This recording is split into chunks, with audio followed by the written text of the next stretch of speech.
تو اللہ کے پیارے محبوب علیہ السلام نے فرمایا وہ اس کو ملیں گے جو گفتگو اچھی کرے گا،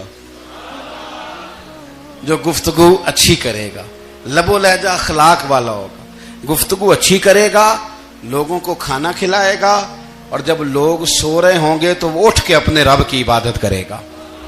اس شخص کو وہ مکانات ملیں گے جن کی دیواریں آئینے کی مانند ہوں گی، جن کا حسن تازہ ہوگا، جن کو اللہ تبارک و تعالیٰ نے اپنے فضل سے مزین کیا ہوگا، سنوارا ہوگا۔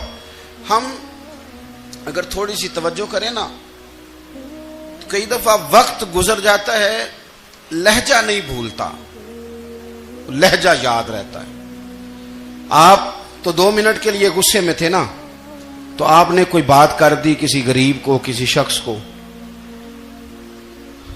آپ غصے میں تھے، آپ نے کہہ دیا، اس بیچارے نے سن لیا، لیکن وہ باتیں اسے سونے نہیں دیتی، بار بار یاد آتی۔ کوئی آپ کے ساتھ تلخ کلام کر دے نا، کبھی تلخ گفتگو کر دے، بندہ جب سامنے آتا ہے وہ باتیں یاد آ جاتی ہیں، تکلیف ہوتی ہے، اور وقت گزر جاتا ہے۔ لڑائیاں ہمیشہ چل نہیں سکتی۔ لڑائی کتنی دیر کی ہوتی ہے؟ 1 دن کی، 2 دن کی۔ قتل بھی ہوں تو اگر قاتل کو پھانسی بھی ہو جائے تو پھانسی کے بعد بالآخر لڑائی تو ختم ہو ہی گئی نا۔ لڑائی ہمیشہ چلتی، تلخی ہمیشہ چل سکتی نہیں۔ تلخی روٹین میں چلنے والا سکہ، کوئی سکے روٹین میں چلتے وقتی ہوتے، یہ جو غصے کا لب و لہجہ ہے، تلخی کا سکہ، یہ بھائی روٹین میں نہیں چلتا، اس نے ایک نہ ایک دن ختم ہو جانا ہے۔ روٹین میں پیار ہی چلتا ہے۔ حضرت جابر ابن عبداللہ کہتے ہیں حضور پہلے دن مدینہ منورہ آئے، میں زیارت کے لیے گیا تو میں نے مسکراتے دیکھا۔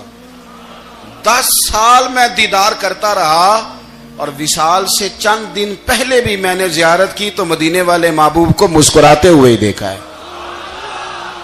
یہ جو آپ کا لب و لہجہ ہے نا، اخلاق والا، حسن والا، مسکرانے والا، یہ لب و لہجہ نا ذرا لمبا چلتا ہے، یہ روٹین ہے، یہ روز چلے گا۔ یہ سکہ وہ ہے جو رائج الوقت رہتا ہے، یہ کبھی بھی ختم ہونے والا یہ خزانہ ہے۔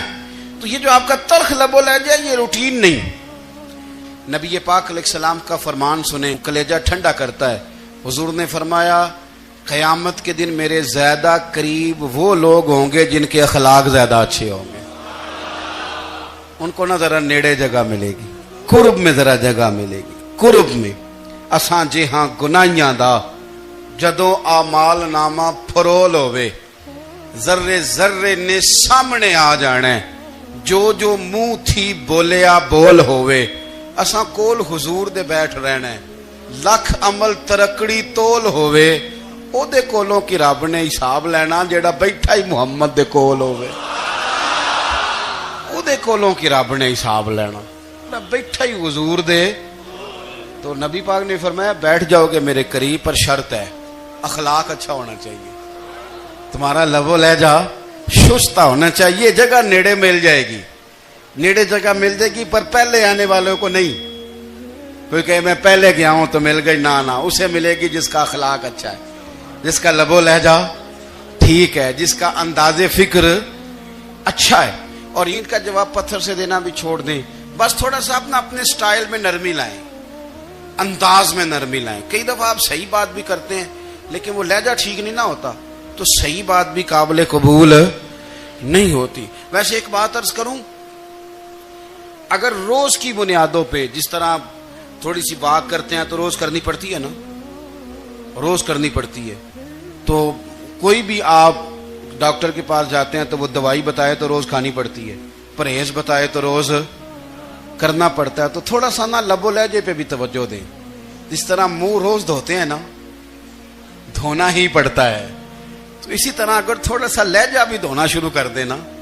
یہ جو لوگ آپ سے تھوڑا تھوڑا شکوہ کرتے ہیں، تو اس نے کہا تھا کہ میرے لہجے میں غرور آیا تھا، اس کا حق تھا کہ وہ شکایت کرتا، تو کہیں تو ایسا ہے نا، کہیں تو کوئی تو بات بہو نے غلط کی ہے نا کہ ساس رو رہی ہے، کچھ تو ساس نے ایسا کہا ہے نا کہ بہو بیچاری کپڑے باندھ کے بچوں سمیت کہتی ہے گزارا نہیں ہوتا، کچھ تو ایسا بھائی آپ نے کہا ہے نا کہ کسی شخص کے من پسند روٹی پکی ہے پر وہ بیچارہ 3 دن سے کھا نہیں سکا، کوئی تو بات ایسی ہوئی ہے نا کہ سامنے والا